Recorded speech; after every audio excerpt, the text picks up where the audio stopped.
student, welcome to my YouTube channel. So today we are going to discuss general characteristics of alkali metals. Last lecture में हमने introduction part किया था. आज हम general characteristics discuss करेंगे alkali metals के.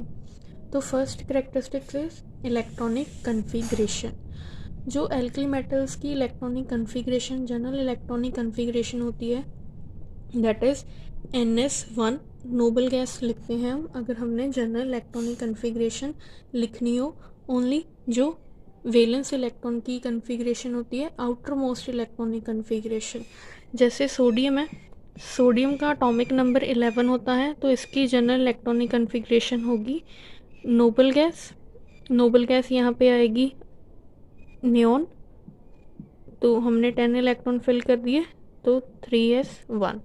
तो ये जो 3 नंबर है ये रिप्रेजेंट कर रहा है valence shell. Second property is atomic and ionic radii.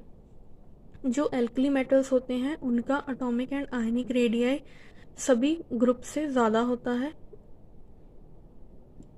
ज़्यादा इसलिए होता है क्योंकि ये एल्कली मेटल्स फर्स्ट ग्रुप है. फर्स्ट ग्रुप होने की वजह से as we know left to right, as we move left to right in a periodic table, radii decreases. Radii decrease क्यों करता है? क्योंकि जैसे जैसे हम लेफ्ट टू राइट जाते हैं, सेम शेल में नंबर ऑफ इलेक्ट्रॉन इंक्रीज होते हैं. सेम शेल में नंबर ऑफ इलेक्ट्रॉन इंक्रीज होने की वजह से इफेक्टिव न्यूक्लियर चार्ज इंक्रीज होगा. इफेक्टिव न्यूक्लियर चार्ज इंक्रीज होने के कारण जो इंट्रैक्शन होगी टूवर्ड्स न्यूक्लियस वो इंक्रीज हो जाएगी और साइज जो होगा वो कॉन्ट्रैक्ट कर जाएगा. इसलिए left to right size decrease होता है. तो ये सबसे लेफ्ट साइड में होते हैं एल्कली मेटल्स, तो इनका रेडियाई, आयनिक और एटॉमिक रेडियाई सबसे ज़्यादा होता है. Next is ionisation enthalpy. Third characteristic is ionisation enthalpy. जो एल्कली मेटल्स होते हैं उनकी फर्स्ट आयोनाइजेशन एंथैल्पी लो होती है और सेकेंड आयोनाइजेशन एंथैल्पी हाई होती है. As you know successive ionization enthalpies होती हैं, एक के बाद एक इलेक्ट्रॉन निकालने के लिए हमें सक्सेसिव आयोनाइजेशन एनर्जी चाहिए होती है. एक इलेक्ट्रॉन निकाला तो फर्स्ट इलेक्ट्रॉन निकालने के लिए फर्स्ट आयोनाइजेशन एनर्जी लगी, सेकेंड इलेक्ट्रॉन निकालने के लिए सेकेंड आयोनाइजेशन एनर्जी लगी. जो एल्कली मेटल्स होती हैं उनकी फर्स्ट आयोनाइजेशन एनर्जी लो होती है, that mean easily electron remove हो जाता है. बट इनकी जो सेकेंड आयोनाइजेशन एनर्जी होती है वो हाई होती है. क्यों? क्योंकि जब एक इलेक्ट्रॉन निकल गया उसके बाद इन्होंने नोबल गैस कन्फिग्रेशन एक्वायर कर लेनी है. तो नोबल गैसेस की जो आयोनाइजेशन एनर्जी होती है वो वैसे ही बहुत हाई होती है, जिसके कारण इनमें से इलेक्ट्रॉन रिमूव नहीं होते. तो जैसे सोडियम है, सोडियम की electronic configuration 1s2, 2s2, 2p6 और 3s1. तो 3s1 इज हमें इलेक्ट्रॉन कहाँ से रिमूव करना है? वैलेंस शेल से. तो आयोनाइजेशन एंथैल्पी वही होती है, energy required to remove an electron from valence shell, और बोल सकते हैं energy required to remove valence electron. तो यहाँ पे एक इलेक्ट्रॉन है, तो ये फुली फिल्ड नहीं है, हाफ फिल्ड है, तो जनरली बोल सकते हैं 3 शेल भी दूर है, तो ईजिली इससे रिमूव हो जाएगा. अगर हम फर्स्ट और सेकंड का कंपेयर करें तो फर्स्ट आयनाइजेशन जो एनर्जी होगी वो कम लगेगी. जब इसने एक इलेक्ट्रॉन निकाल दिया तो इसकी कन्फिग्रेशन क्या होगी? 1s2, 2s2, 2p6, that is configuration of neon. तो neon is a noble gas, तो इसने एक्वायर कर ली नोबल गैस कन्फिग्रेशन. तो अभी जो हमें सेकेंड इलेक्ट्रॉन निकालना है वो 2p6 से निकालना होगा. तो 2p6 फुली फिल्ड है, तो इससे इलेक्ट्रॉन निकालने के लिए हमें बहुत ज़्यादा एनर्जी की ज़रूरत पड़ेगी, जिसकी वजह से हम बोलते हैं जो एल्कली मेटल्स होती हैं उनकी फर्स्ट आयोनाइजेशन एनर्जी कम होती है सेकेंड आयोनाइजेशन एनर्जी से. नेक्स्ट कैरेक्टरिस्टिक्स डिस्कस करते हैं. Topic is physical properties of alkali metals. जो एल्कली मेटल्स होती हैं वो जनरली सॉफ्ट होती हैं और सिल्वर कलर्ड की होती हैं एल्कली मेटल्स. तो हम इसकी फिजिकल प्रॉपर्टीज़ डिस्कस करेंगे. First physical properties melting and boiling point. जो एल्कली मेटल्स होती हैं सॉफ्ट होने के कारण इनके जो मेल्टिंग एंड बॉइलिंग पॉइंट होते हैं वो लो होते हैं. हमने 10th क्लास में जनरली पढ़ते हैं कि सोडियम और potassium easily cut with knife, तो वही मेटल्स हम नाइफ के साथ काट सकते हैं जो सॉफ्ट हो। इसलिए एल्कली और मेटल्स जो होती हैं वो सॉफ्ट होती हैं, इसलिए उनके मेल्टिंग एंड बॉइलिंग पॉइंट कम होते हैं। रीज़न इसके पीछे क्या है? एल्कली मेटल के वैलेंस शेल में सिर्फ एक ही इलेक्ट्रॉन है। वैलेंस शेल में एक इलेक्ट्रॉन होने की वजह से इनकी जो इंटरेक्शन होती है न्यूक्लियस से वो कम होती है, वैलेंस शेल एक इलेक्ट्रॉन के कारण। तो जब ये हम इन्हें पैक करते हैं, क्रिस्टल लैटिस इनका जो फॉर्म होता है, उनमें बाइंडिंग एनर्जी जो होती है न्यूक्लियस और इलेक्ट्रॉन के बीच में बहुत कम होती है। तो बाइंडिंग एनर्जी कम होने के वजह से क्या होगा कि जो बॉन्ड्स होंगे, बॉन्ड्स इतने स्ट्रॉन्ग नहीं बनेंगे। अब ये किसी के साथ अगर बॉन्ड बनाएगा तो वो बॉन्ड स्ट्रॉन्ग नहीं बनेंगे, जिसके कारण इनके मेल्टिंग एंड बॉइलिंग पॉइंट कम होंगे। एक तो सॉफ्ट है, एक वैलेंस शेल में एक ही इलेक्ट्रॉन होने की वजह से इंटरेक्शन स्ट्रॉन्ग नहीं होती, बॉन्डिंग इतनी स्ट्रॉन्ग नहीं होती, जिसके कारण ये वीक इंटरेक्शन होगी, तो जिसकी वजह से इनके मेल्टिंग एंड बॉइलिंग पॉइंट लो होंगे। तो melting and boiling point down the group decrease करते हैं। डिक्रीज़ इसलिए करते हैं क्योंकि साइज़ इंक्रीज़ कर रहा है। साइज़ इंक्रीज़ करने के कारण जो इंटरेक्शन है वो और कम होती जा रही है। That's why melting point and boiling point decreases from lithium to cesium. Next property is oxidation state. Oxidation state is generally हम बोलते हैं कि जब इसने कितने इलेक्ट्रॉन दिए और कितने इलेक्ट्रॉन लिए। तो जो एल्कली मेटल्स होते हैं वो जनरली +1 ऑक्सीडेशन स्टेट में एग्जिस्ट करते हैं, यूनिपॉजिटिव। यूनिपॉजिटिव इसलिए होते हैं क्योंकि इनके लास्ट शेल में एक ही इलेक्ट्रॉन होता है। तो एक इलेक्ट्रॉन ये लूज़ करते हैं। लूज़ क्यों करते हैं? क्योंकि इन्होंने नोबल गैस कन्फिग्रेशन एक्वायर करनी होती है। नोबल गैस कन्फिग्रेशन जब एक्वायर करेंगे तो ये स्टेबल हो जाएंगे। दैट्स वाई ये as a monovalent ion M positive की फॉर्म में होते हैं, मतलब M पॉजिटिव बनाते हैं। एक इलेक्ट्रॉन है वैलेंस शेल में, तो एक इलेक्ट्रॉन रिमूव किया तो M पॉजिटिव आ गया। तो ये जनरली फॉर्म करते हैं आयनिक बॉन्ड। और मोनोवेलेंट का मतलब होता है एक पॉजिटिव चार्ज और एक वैलेंसी, हम बोलते हैं कि ये एक बॉन्ड बना सकता है। तो next characteristic is density. Next one is density. जो एल्कली मेटल्स होते हैं उनकी डेंसिटी लो होती है, वो इजीली फ्लोट कर सकते हैं वाटर के ऊपर, लाइटर होते हैं वाटर से। तो जो डेंसिटी है, डेंसिटी इंक्रीज़ करती है as we move lithium to caesium. But यहाँ पे अनएक्सपेक्टली पोटाशियम लाइटर होता है, पोटासियम की डेंसिटी कम होती है सोडियम से। क्यों? ये रीज़न है कि जो पोटाशियम का मास होता है वो अबनॉर्मल मास होता है। इसका मास इतना ज़्यादा, हम बोल सकते हैं कि अब नॉर्मल मास होने की वजह से जो पोटाशियम है, पोटाशियम लो डेंसिटी का होगा एज़ कम्पेयर टू सोडियम।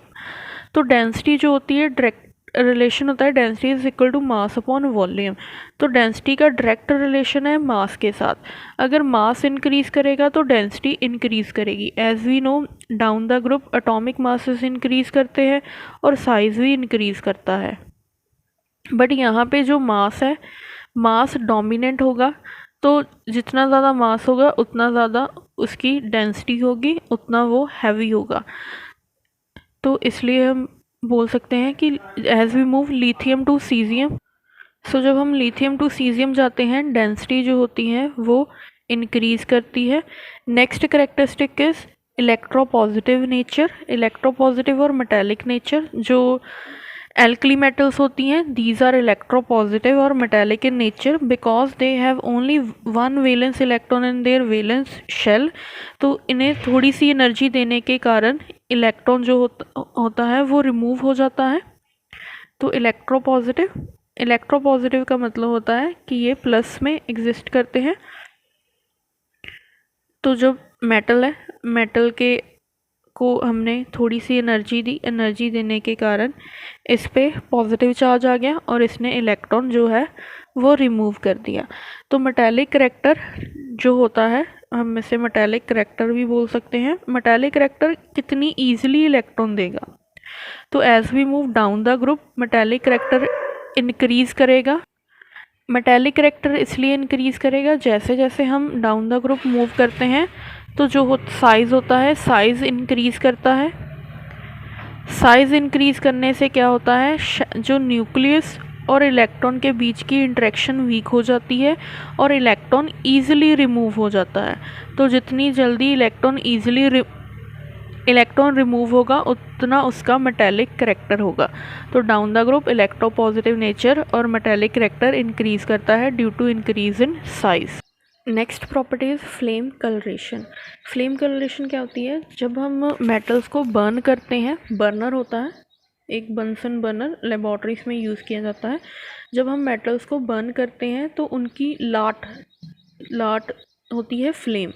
जो फ्लेम होती है वो अलग अलग कलर की शो करते हैं, जैसे लिथियम की क्रिम्सन रेड की फ्लेम होती है, सोडियम की येलो कलर की, पोटाशियम की पेल वॉयलेट की, रुबिडियम की वॉयलेट और सीजियम की ब्लूइश फ्लेम होती है। ये फ्लेम क्यों शो करते हैं, इनके लास्ट शेल में एक इलेक्ट्रॉन है। तो जब हम इसे बर्न करेंगे, ये ग्राउंड स्टेट है, जब हम इससे थोड़ी सी एनर्जी दी तो इलेक्ट्रॉन ने लाइट अब्जॉर्ब करके वो एक्साइटेड स्टेट पे चला गया।